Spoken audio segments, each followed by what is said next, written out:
혹시 이제 세계에서 제가 이제 우연히 이제 인터넷을 보다가 발견한 글인데요. 이 세계에서 거짓말을 가장 많이 하는 나라가 어디인지 혹시 아시나요? 네, 감사합니다. 네, 세계에서 이 거짓말을 가장 많이 하는 나라가 바로 자랑스러운 우리 대한민국, 네, 우리나라라고 합니다. 이게 그냥 이제 카더라 통신인가 보다, 그냥 이제 사람들이 지나가는 말로 하는 이야기인가 보다 할 수도 있는데 제법 객관적인 데이터가 있더라고요.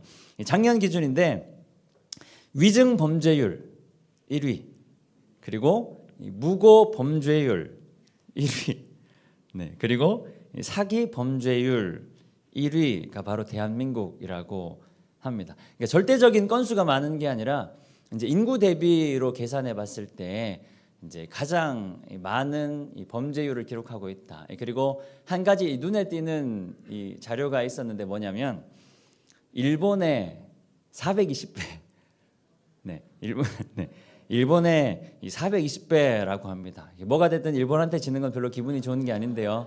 네, 이게 다행인지 모르겠습니다. 아무튼 네, 이 세계에서 가장 거짓말을 많이 하는 이 대한민국 사람들이 가장 많이 하는 거짓말이 또 있다고 해요. 혹시 뭔지 아시나요? 네? 땡! 네. 네? 네. 뭐 여러 가지 것들이 있을 수 있는데 이제 제가 본 글에 의하면 세계에서 가장 많은 거짓말을 하는 대한민국 사람들이 가장 많이 하는 거짓말은 언제 밥 한번 먹자라고 합니다.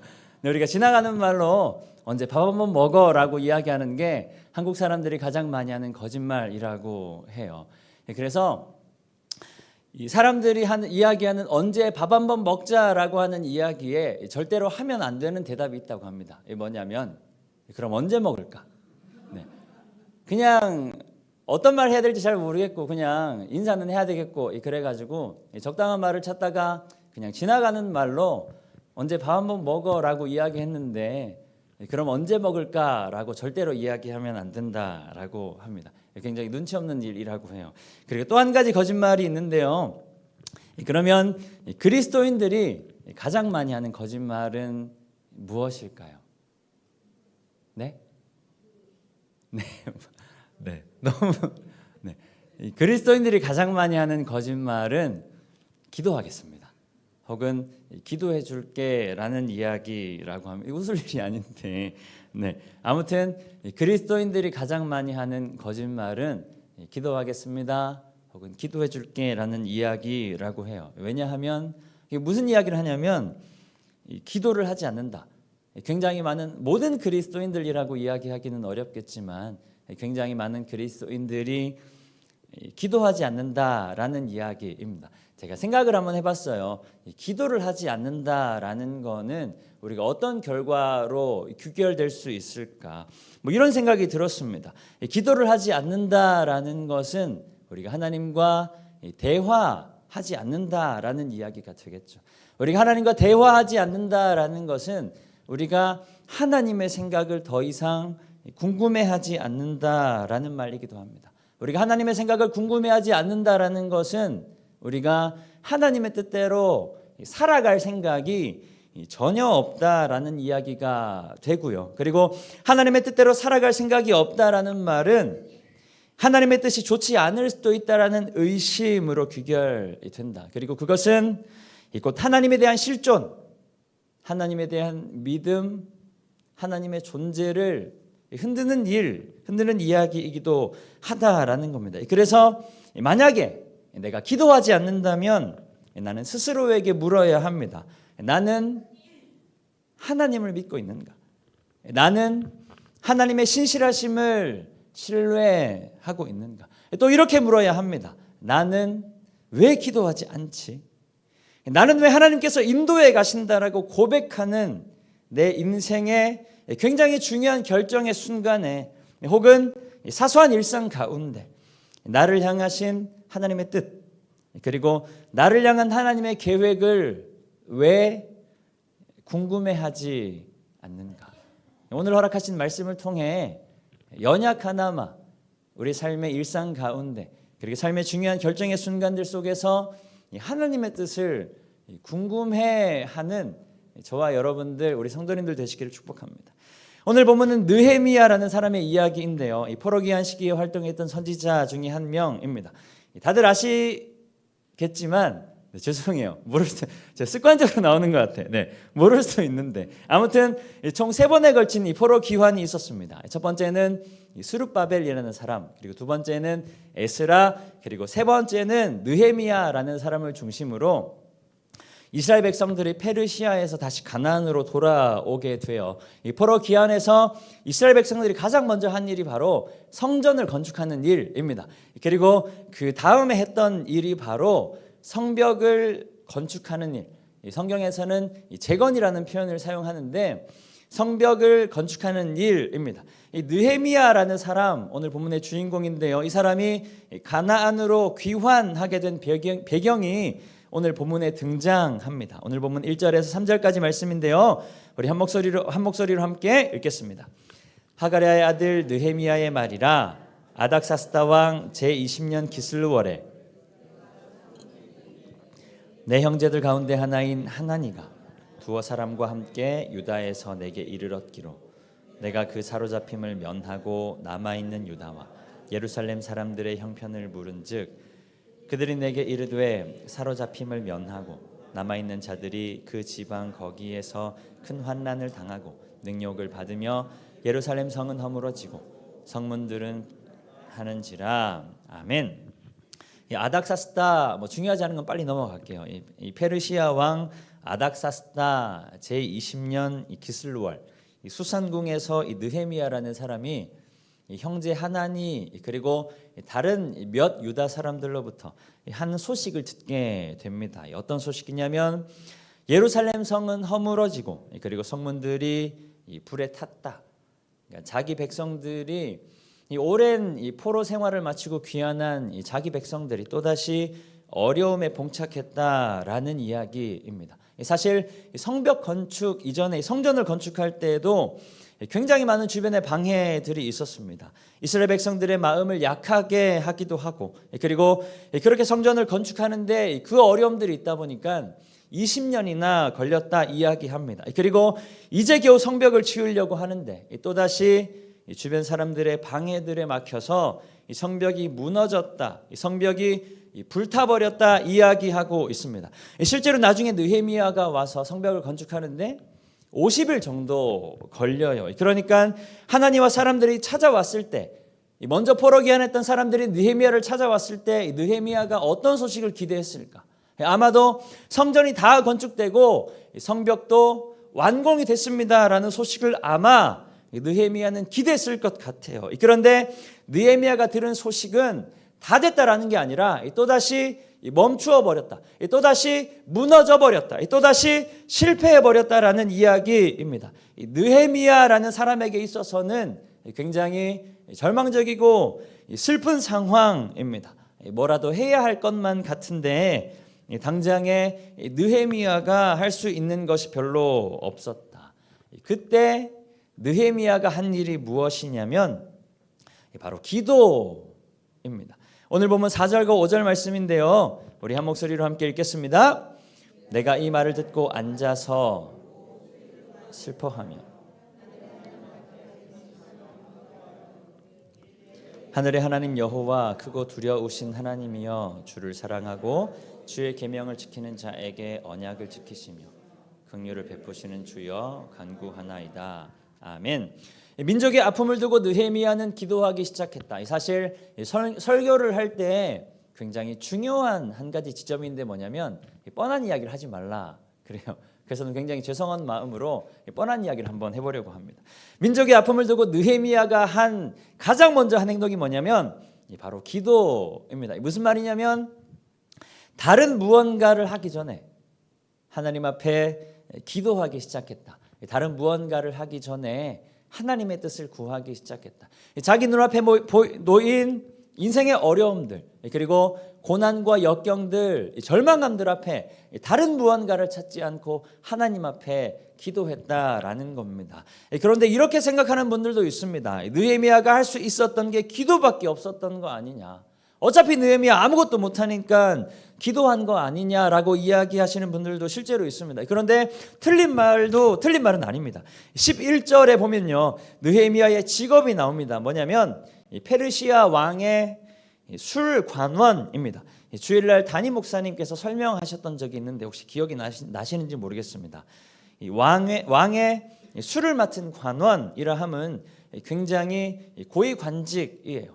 그러니까 페르시아에서 굉장히 고위 관직을 맡고 있었다. 그래서 지금 맡은 것을 내팽개치고 가나안으로 갈 수도 없고, 그렇다고 자기 민족의 문제를 두고 왕에게 무언가를 요구할 수도 없는 상황. 그래서 느헤미야는 아무것도 실제로 할 수가 없었다. 아무튼 그래서 느헤미야는 기도하기 시작했습니다. 느헤미야는 하나님의 뜻을 구하기 시작했습니다. 느헤미야는 하나님의 일하심을 바라보기 시작했습니다. 그렇게 느헤미야는 자신의 모든 경험, 자신의 모든 것들을 내려놓고 하나님을 바라보기 시작했다.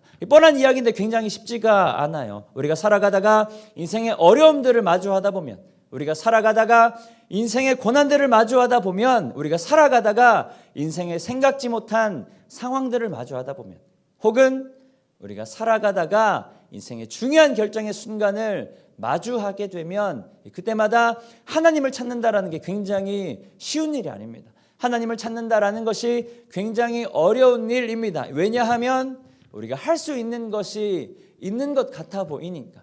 우리가 할 수 있는 것이 있는 것처럼 보입니다. 이렇게 하면 내가 원하는 방향대로 갈 수 있을 것 같은 생각이 들 때가 많습니다. 이렇게 하면 지금 내 눈앞에 놓인 상황과 고난과 역경을 뚫고 나아갈 수 있을 것 같은 생각이 들 때도 많습니다. 우리는 그래서 기도하지 않는다.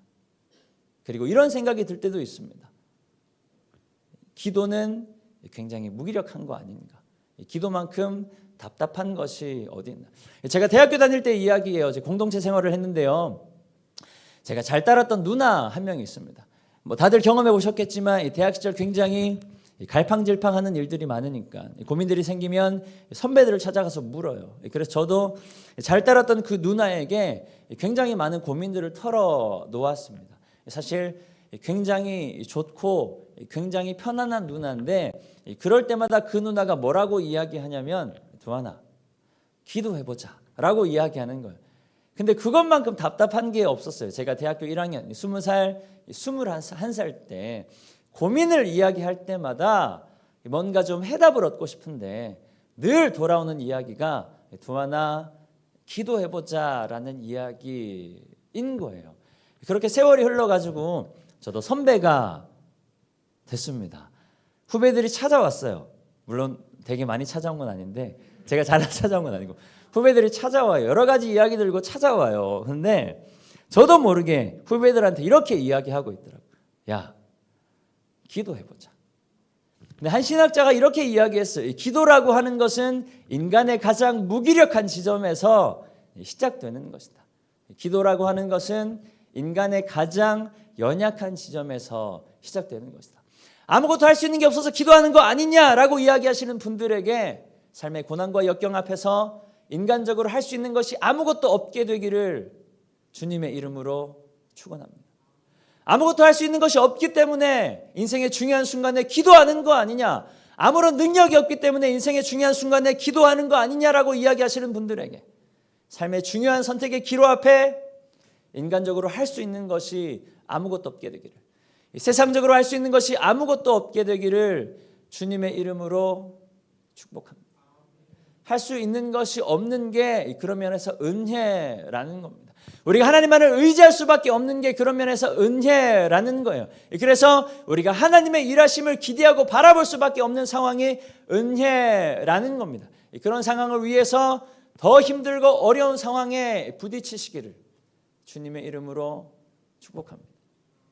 제가 사실 설교를 준비하면서 불현듯, 죄송합니다. 너무 컸죠?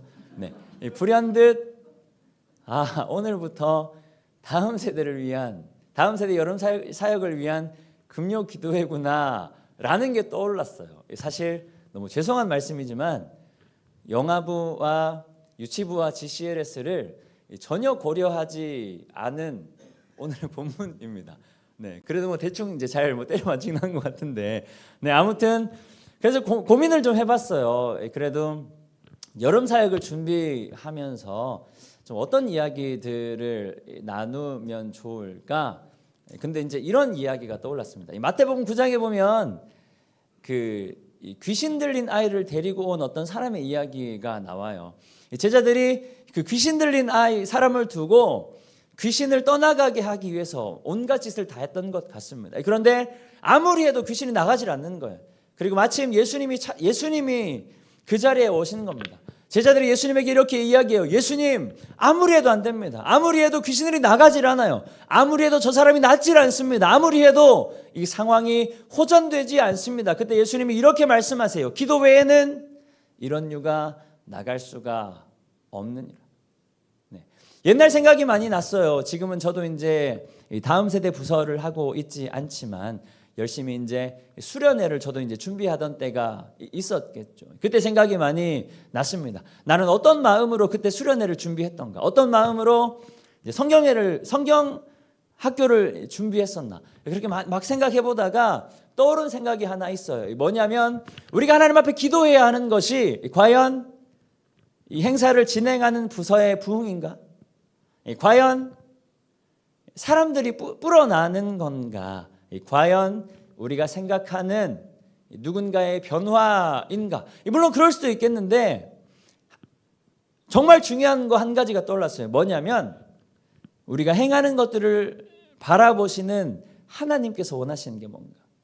우리가 여름 사역이라는 이름으로 한 여름을 굉장히 바쁘게 보내실 텐데 우리가 행하는 모든 것들을 통한 하나님의 뜻은 무엇입니까? 우리가 이 여름 성경학교 그리고 수련회라고 하지 않죠. 영아부, 유치부, 이제 GCLS. 여름 성경학교를 통한 하나님의 뜻은 무엇인가? 하나님께서 이 일들을 통해서 무엇을 이루고자 하시는가? 우리가 원하는 거 말고, 내가 원하는 거 말고, 우리 부서가 원하는 거 말고, 우리 교회가 원하는 거 말고 하나님께서 이 시간들을 통해 원하시는 게 무엇인가? 하나님께서 이 시간들을 통해 어떤 일들을 이루어 가실까? 하나님께서 이 시간들을 통해 나에게 무엇을 말씀하고자 하시는가? 하나님께서 이 시간들을 통해 영아부에 그리고 유치부에 그리고 GCLS에 그리고 그 모든 부서들을 섬기는 우리 선생님들에게 그리고 함께할 아무것도 모르는 그 아이들에게 하나님께서 어떻게 일하고자 하시는가? 잘 모르겠어요, 저는. 그러나 준비하며 행하는 모든 시간들 가운데 우리가 그것들을 발견할 수 있는 시간들이 될 수 있기를 소망합니다. 우리가 원하는 것을 이루어가는 것도 굉장히 중요하지만 그보다 앞서 하나님의 행하심을 바라보며 하나님께서 원하시는 것을 발견해가며 그렇게 나를 향해 그리고 아무것도 모를 것 같은 아이들을 향해 하나님께서 말씀하시는 것이 무엇인가? 그리고 그 아이들의 인생 가운데 하나님께서 어떻게 일하실 건가? 하나님께서 어떻게 역사하실 건가? 발견하는 우리 모든 교사 선생님들 그리고 우리 모든 성도님들 되시기를 축복합니다. 그런 마음으로 오늘 이 저녁에도 함께 기도할 수 있기를 소망합니다. 하나님의 일하심을 바라보며 그리고 나를 향해 말씀하시는 하나님을 기대하며 그리고 내 인생 가운데 일하시는 하나님을 소망하며 우리 그렇게 기도함으로 나아갈 수 있기를 축복합니다.